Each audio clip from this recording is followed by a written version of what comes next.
So we turn to our last speaker, Elhag Paul. For many of you, he's very well known.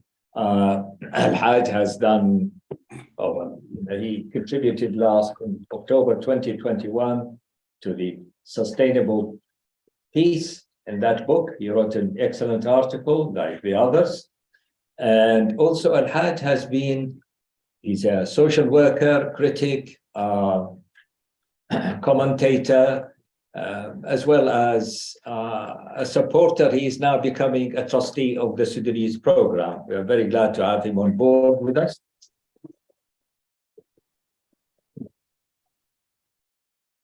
And also that Elhag has been a committed, supporter of the program since its inception in 2002.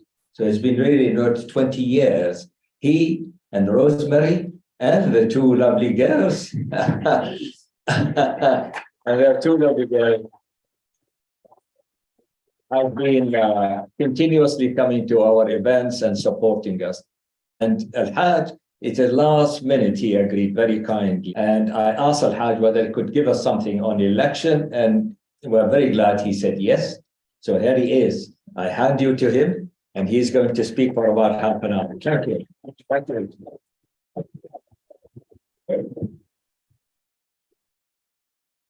Thank you very much for the good welcome and the good clapping.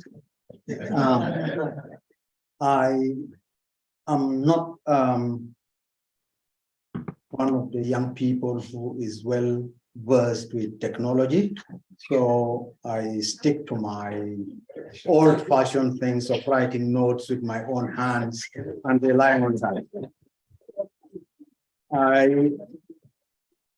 Earlier in the day, when I was listening to Tim, I liked his comment regarding Churchill, whereby democracy is worse than the others.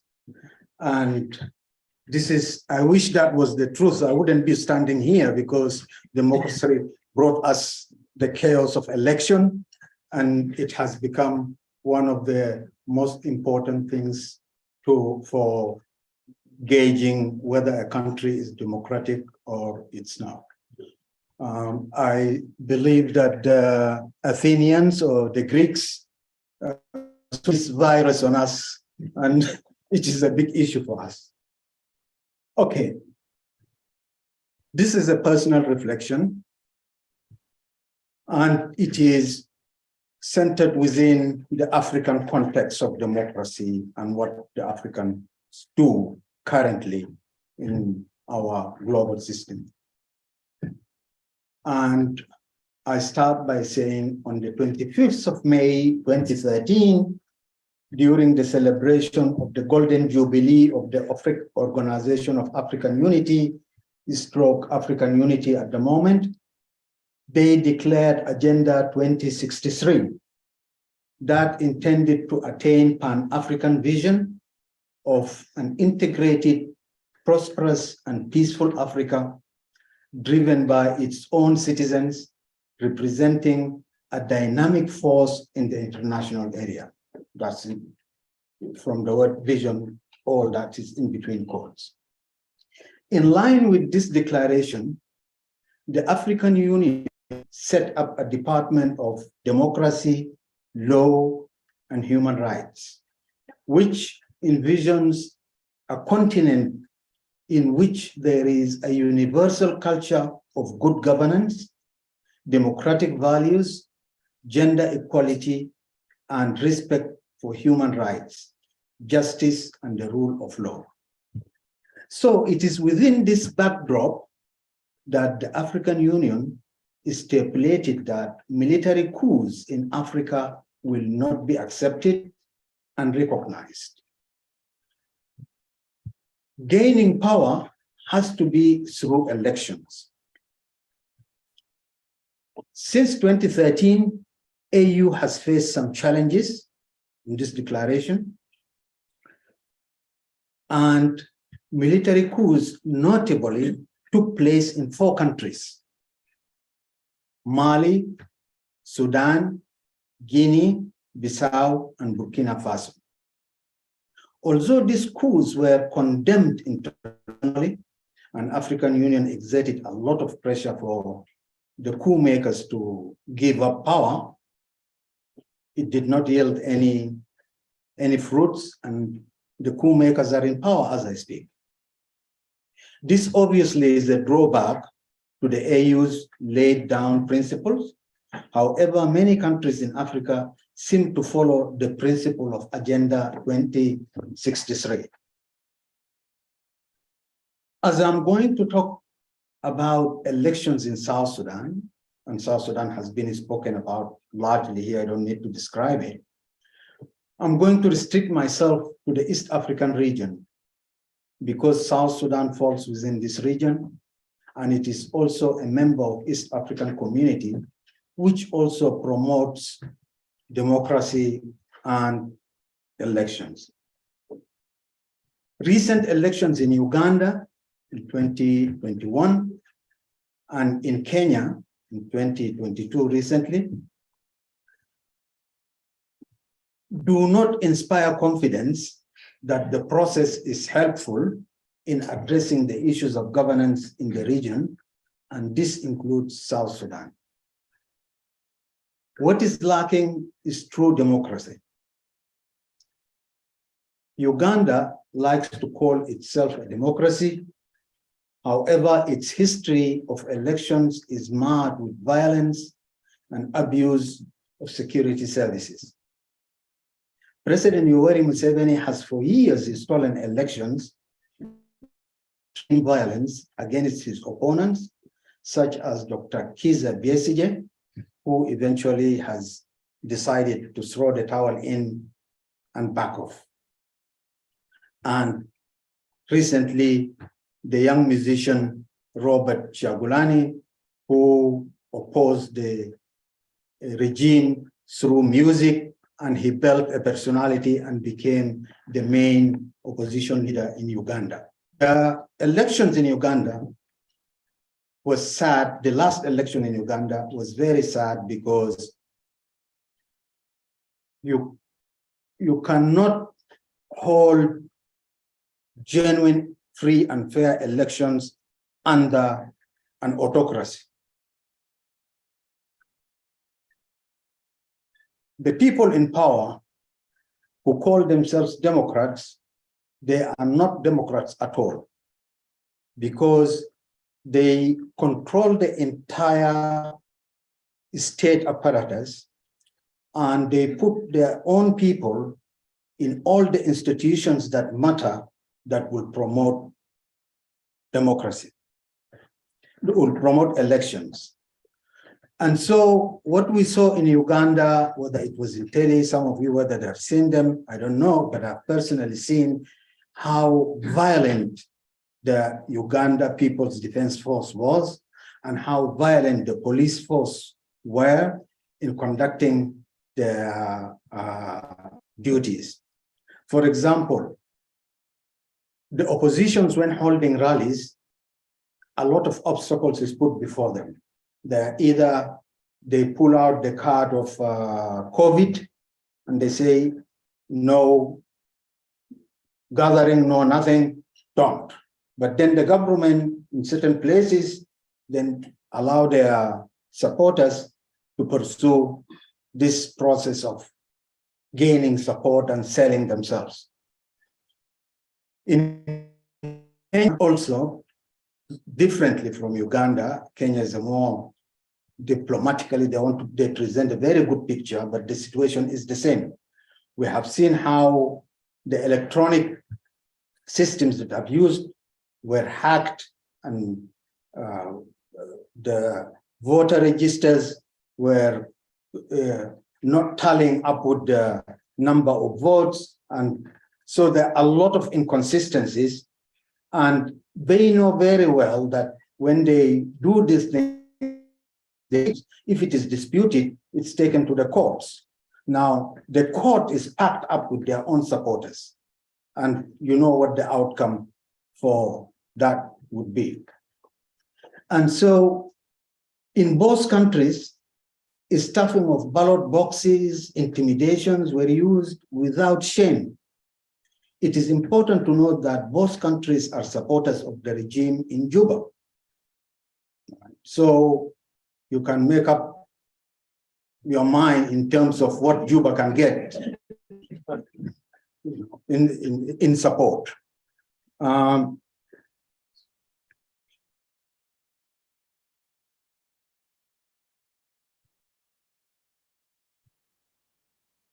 So how do we envisage elections to be in South Sudan?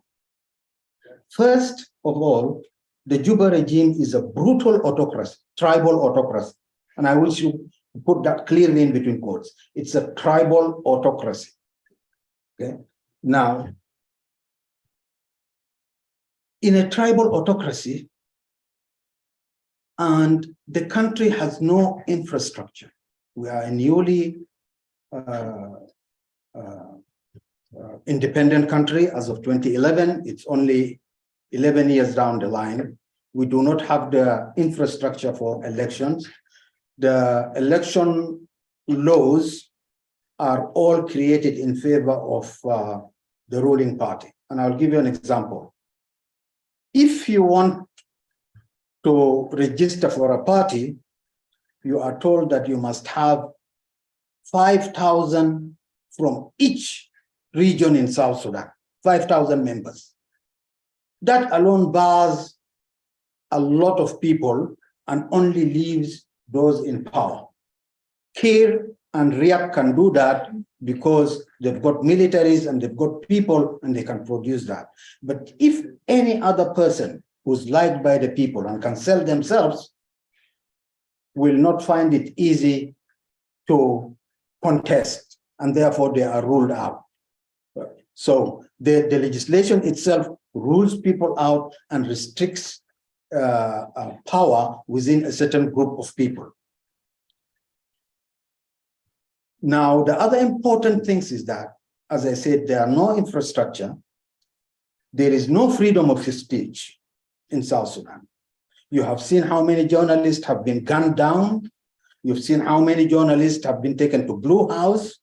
You've seen how many innocent people, young people, these are mostly young people, some of them under 25, were killed for speaking out. So there is no freedom of speech. And if you don't have freedom of speech, how are you going to campaign? How are you going to state your point? How are you going to win people? Okay. There is no freedom of press. There is no freedom of movement. Now, these three elements alone, which are essential elements of democracy, are not allowed for the people. Okay? There is no freedom of assembly. Just imagine with all this, who can come up and stand against the current people who have run the country down? And essentially, over 4 million of us South Sudanese are in refuge in the region and as far as here, with us being the evidence to yourselves. Okay. There are over 250,000 internally displaced people. And the most interesting thing that any foreigner could see is you have what is called cantonment of protection of civilians in Juba. These are people who were targeted in 2013 when the war between Riek and Kir kicked out. They went into United Nations protection, and up to today, Riek and Kir are in power, but these people are imprisoned. They are remaining in these camps. How can you have an environment for elections and expression of true expression of one's wish in such an environment? The judiciary is packed and controlled by a single tribe. Importantly, the regime is not under any accountability, and without this, it does not feel threatened by the voice of masses. Democracy essentially demands that the people in power are accountable. The rulers are accountable to their people. But from what I've described to you, these are people who are there using brute force to remain. And they do not care whether whatever you ask, they will not account for you.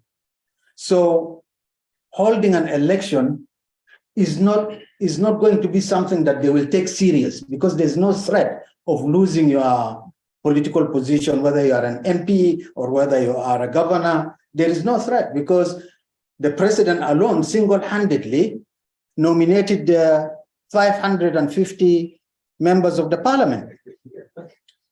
Okay, so you would rather be accountable to the president as an MP rather than be accountable to your constituency. And this alone just makes it impossible to have a free and fair election. Now, overall, there is no security in the country. You can wake up in the morning, and if you go out, you do not know whether you will come back to your family. People disappear because there's something called unknown gunmen. Okay, this unknown gunman can pick you on the road, or they can pick you from your house, and they will take you to either Blue House, and in Blue House you could disappear with all the tortures and the brutalities that you don't imagine. So, in short, any elections held in South Sudan under the current regime will be a fait accompli in favor of the leaders of SPLM, SPLA. Okay. The regime will just snatch power, whether through rigging, violence, or through court process. It must remember that the regime, no doubt, will be assisted by the experts of election rigging from Uganda, Kenya, and I know it's a bleak picture, but this is the reality of South Sudanese. If you have the will to help your people, you are just living under that box, like you are imprisoned. We are moving prisons as an individual. You can't express yourself. You can't say anything because of fear for your life. So just like in Uganda and Kenya, the elements of accountability and legitimacy is not something that does bother them. Okay? After all, these are autocrats who only care about themselves. So accountability is not a deterrent at all, as they have not ever been held accountable in the true sense of the word. While their actions are illegitimate, unfortunately, the global powers that be, for whatever reasons, end up accepting the fraudulent elections. We've seen in Uganda what happened in Uganda, with all the killings, with all the everything. Initially, members of the international community held back. They waited, they wanted to see what would happen. And when some few countries which are friendly to Uganda recognized, they followed suit. Now, this is the hypocrisy of international community. They ask people in Africa to be democratic, to follow elections, but then they do not want people who they feel uncomfortable with elected, and so they will support the current dictators. I'm sorry to say this, but we have an example which I think it's happened a couple of years ago. Up to now, I'm trying to find a reason. And it's just to throw a light on what happens.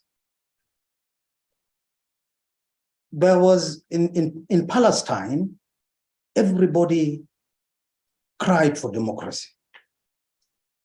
Unfortunately, Hamas was elected, and we saw what happened. Okay? The end was very bad. And this is the situation with us in Africa. Is like the international community chooses who they want to be in power, but they do not mean the word democracy. If a democracy gives you a devil, take them. But they want democracy to give you their angel all the time. And this is the problem that we face. So the regime in South Sudan will not find itself isolated when it rigs any election, should that time come. South Sudan is currently ruled through agreements. Now, my country is a very bad example. Since the events of 2013, straight away, just 2 days after Christmas, Museveni visited South Sudan and imposed that we are going to have negotiations, peace talks. Now, 2015, they struck an agreement. And that agreement was not liked by those protagonists. Neither Kir liked it nor Riek liked it. But it was, they said in their own mouths, the agreement was imposed on them. But by making that declaration, IGAD, if IGAD was really serious, they should have stopped that process and say, let us discuss. What is it that was imposed? But that process was not done. And so the government accepted, Kir was dragged to sign it eventually in Juba on the 26th of August, 2015. And straight away, 1 week after that, he announced creation of 26 states, violating the very agreement that's only 1 week old. Okay. And they kept bickering. Just 1 year after, in 2016, they ignited a war. Okay. A lot of innocent people die. And this reminds me of Paul Collier's book, The Bottom 4 billion, where he says elections is like when people call for election, you expect people to suffer. In the process of the election, there are people who will be killed, people who will be eliminated, people will be... So people don't look at election as something that people should really participate with joy. And in that, what happened is clearly autocrats only use elections to extend their time in power. Okay? And this agreement, which I'm talking about, 2016, they ignited the war, and then they continued ruling. Now, any other person will think that, no, the government, but they are ruling in this chaos, and the rule is they are plundering the country, they are selling the resources of the country, and they are striking agreements which will eventually impact the younger generation. Okay? And the international community says, oh, this agreement is doable. Let's all agree, let's follow it. It breaks down. They go and strike another agreement, 2018. Now, this is a government that should have done elections in 2015. For over 8 years now, they have stayed in power, including the other 8 years from 2005. 2005, he stayed in power, and they have not done anything at all. So the agreements from the conflict, they've just discovered that actually we can continue in power. We just strike an agreement, remain when we don't implement anything, and when the time is nearer, we strike another war. Okay, and then we'll say, okay, let's strike another deal, then people will go. And what happened is the agreement from 2018, exactly in the same manner, nothing was done about it.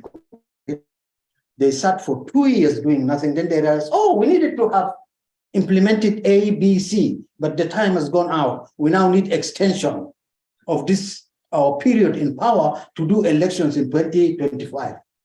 Just imagine this. These are people who are bent on remaining in power. And the reason is simple, because it is a tribal autocracy. The president has found himself a captive because his fate now is tied with his tribe. And he, at the same time, now divides the people, and in that division, he has broken down the country, leading to the issues that were being discussed here by Laura, and the issues of identity that were talked here. Because if you critically look at the issue of identity, what was discussed in as a South Sudanese for me, because in South Sudan now, we actually talk about 64 identities. People have regressed to the point of looking at themselves from a tribal prism rather than from a national prism, simply because there are no symbols for the nation. Okay, there are no events that make us feel that we are together, we are one nation. So all the things that create a nation, make out a nation, are not there. And hence, if you ask any South Sudanese now, or for example, if you go to a ministry in Juba and you submit an application for a job, first of all, they'll ask you in the officer who's in that office, whatever tribe he is, will ask you in using their tribal language. Who are you? If you don't answer that, forget the job. Whether you are qualified or you are not qualified, just forget it. Who's not even qualified, and give them that job, all right, and leave out. And that has now, what the impact of that is, everybody then gravitates towards their tribe for protection and for receiving services, such that in certain ministries, you will see that from the minister up to the bottom, 80 to 70% come from one tribe. This is how bad things are. And under such a system, how is elections going to deliver for us? I can't see it. Because there is a bigger job that needs to be fixed before we go to elections and begin to get confident that if I today stand as I stand on this pulpit and I am talking to you, nobody is going to come and pick me from my home and my family won't see me again.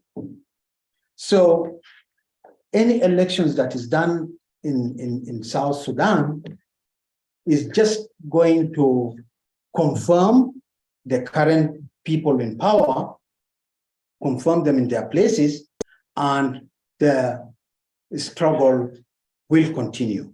Now, the bad side of this is South Sudan will disintegrate more and more, but there is other positive side.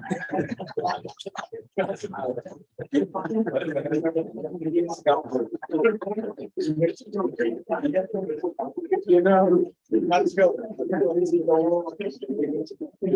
You remind me. So the good thing is that with AU Agenda 2063, having laid down what Africa should go through for the next 50 years, I think it gives me hope that slowly by slowly, things will fall into place, even if these things are so negative as they are. And also, there is another hope. I think the younger generation of South are beginning to have an intense conversation among themselves. So that gives me hope that as long as people talk, and as long as the younger generation are taking the right track, at the end, we will have elections in a very good system, which will be honored, and South Sudan will move out of all this. It's still a new country. I accepted that we have these are teething problems, painful as they are, difficult to accept as they are, but the Southern Sudanese have got to accept that if South Sudan is going to be a nation, this hard discussion must be had. Thank you. Thank you very much indeed. As usual, let me just thank Elhag for his really fundamental contribution towards the election and the problem facing South Sudan. Not only South Sudan, but as you expect, Kenya and Uganda and some other African countries, even North Africa, Ethiopia, Eritrea, South Sudan, even Egypt. Anyhow, the problem you really fundamental to the future of South Sudan.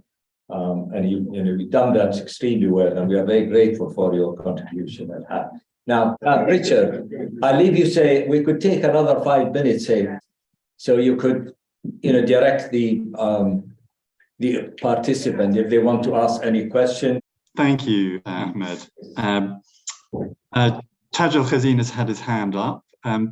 Taj, would you like to put a question to Abraham or Elhag? Yeah. Yes. Yeah, I will. I said the question is for all of them. And it is about this notion is an outcome. So there needs to be a process. Do we give up?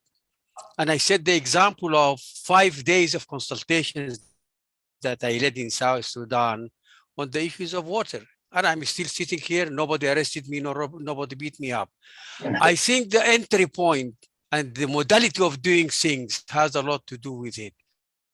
Sure. Where is the light at the end of the tunnel? Thank you. Thank you, Taj. Do we have any short question from the audience, please? Short ones. Who's got short ones?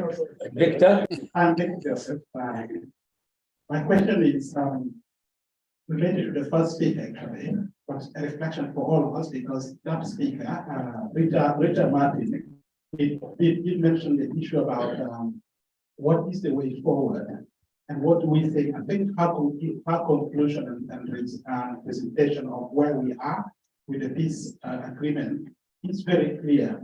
It is like building a house with foundations, as we've had there. The parties even felt that the agreement was unlikely. It did some bits collapse, and they start to continue building on it. Are we going to continue building on that structure? We know where it's going to be, ultimately will collapse. Should we not go back to the drawing board and have honest conversation that is inclusive, where we can be able to have a sustainable peace? Thank you very much. Yes, Thomas. Very quick one, and hopefully unifying one. I think we talked about identity, and we are looking for symbolism, both for Sudan and South Sudan. The reason the states are not working with collective identity. What I wanted to say is this: both the North Sudanese are closer to South Sudanese than they are to the East. I know that because I've lived in the region.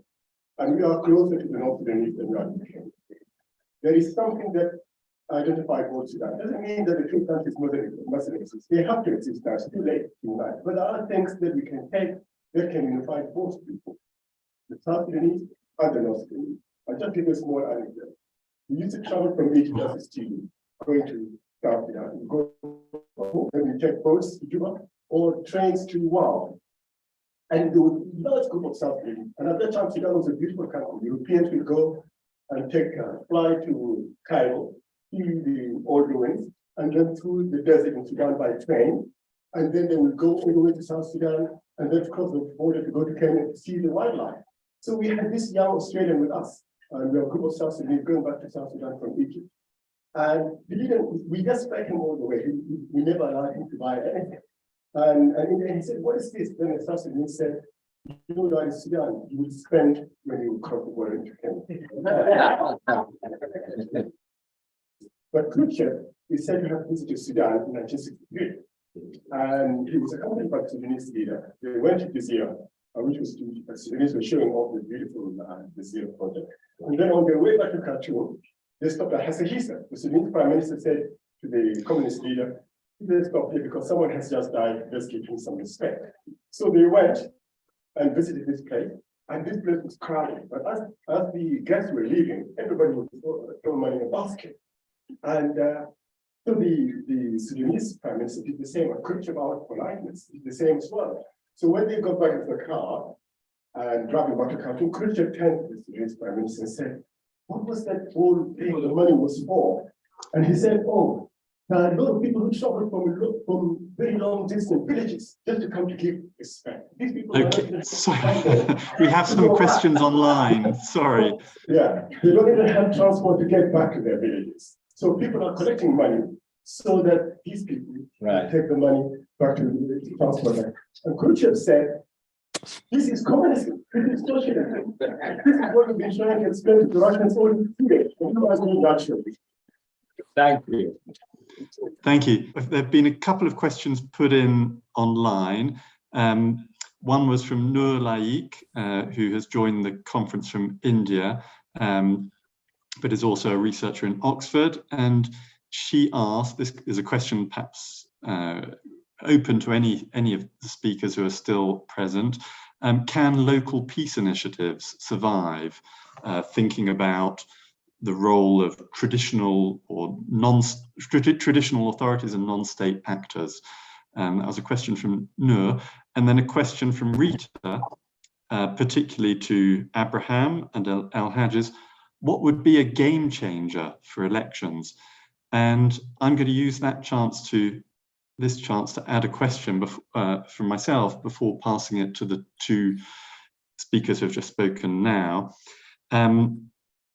Firstly, just as a point of correction, several times during the day, it's been claimed that Winston Churchill said that democracy was the worst form of government except for all those other forms tried. He did not say that. This is a misunderstanding. It's a misattribution.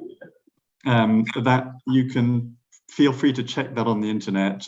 It's a misattribution. Churchill said that indeed it has been said that democracy is the worst form of government, except for all those other forms that have been tried from time to time. Churchill was not saying it himself. He was, in some degrees, a defender of democracy, and a more creditable quote that would be worth recalling is one that something he said in 1944, in late 1944. He said, "At the bottom of all tributes paid to democracy is the little man walking into a little booth with a little pencil, making a little cross on a little bit of paper. No amount of rhetoric or voluminous discussion can possibly diminish the overwhelming importance of that point." Thinking of Sudan and South Sudan, maybe today one might be saying a little man or a tall man and a woman as well. I would therefore like to put two questions to Elhag and Abraham. Elhag, you spoke about conditions in South Sudan not being conducive to free and fair elections, but does that mean that elections shouldn't be held? We are now in 2022 with an never-ending agreement, a revitalized agreement that keeps postponing elections. Do you really, Elhag, think that because conditions are not conducive to elections being free and fair, that elections shouldn't be conducted? So that's my question to you, Elhag. And then to you, Abraham, you didn't talk about the national dialogue, and obviously it wasn't central to the subject on which you were speaking, but since you yourself had a considerable role in the national dialogue, I hope it's appropriate to ask you about this. Speakers today in the conference have largely been silent about the national dialogue. they have not mentioned it. For example, Rita Lapidia, in her presentation about the revitalized agreement and its many extensions, her presentation didn't mention the revitalized agreement, which obviously was a parallel peace initiative happening at the same time as the negotiation of the revitalized agreement.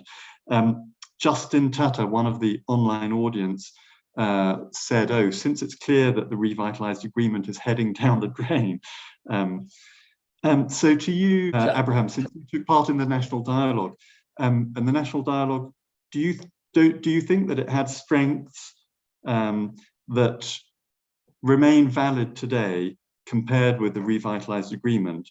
Did the national dialogue have strengths that are valid today, even though the national dialogue conclusions, its final report, with its recommendations about elections, the government has put that on the shelf?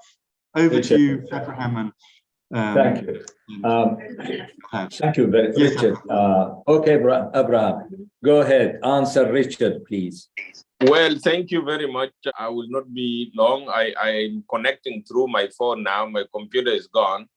Thank you. I can say yes, the national dialogue is valid and will continue to be valid for a long time, because it is a deliberation and an agreement of the ordinary people of South Sudan. Thank you. Thank you. Elhag? To answer Tajal Kazim's question, is there a light at the end of the tunnel? Where is the light at the end of the tunnel? I think there is light at the end of the tunnel, and that light is what is going on right now. There are discussions within the Southern Sudanese community in that there has to be a national consensus.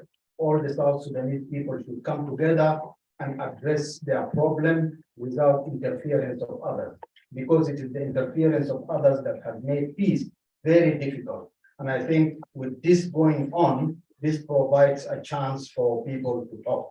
And this answer will obviously cover Victor's answer, that national dialogue. And for can local peace initiative survive?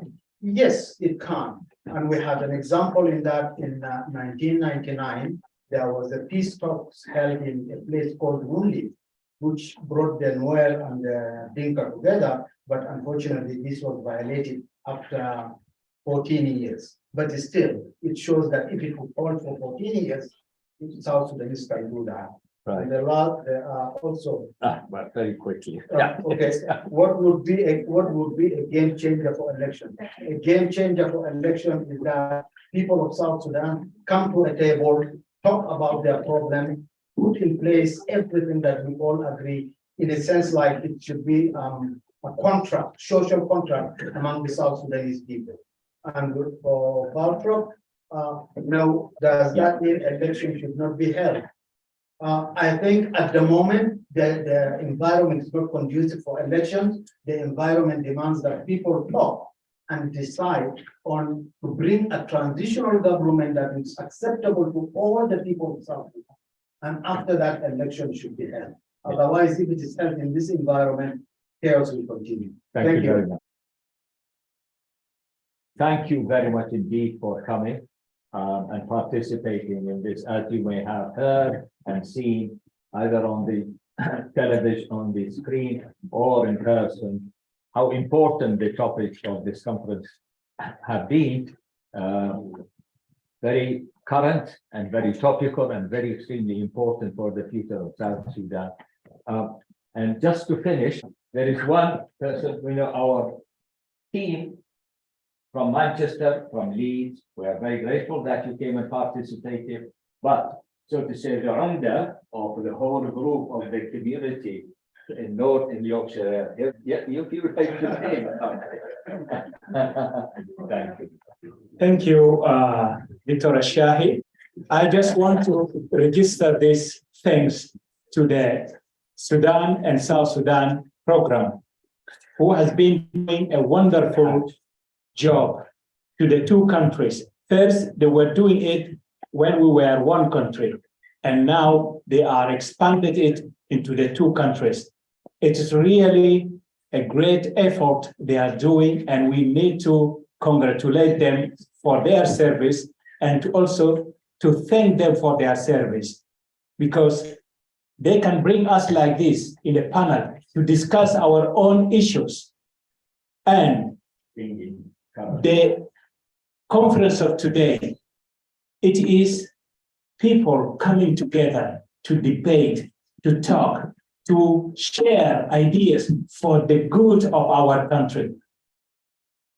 My friend here, the ambassador from South Sudan to Israel, I wish the government would not look at this kind of gathering as a criticism toward the government. But here, there are valuable thoughts, ideas, and I'm sure the government will find it helpful in order to direct themselves. Thank you. Thank you very much. So enjoy the reception. Thank you.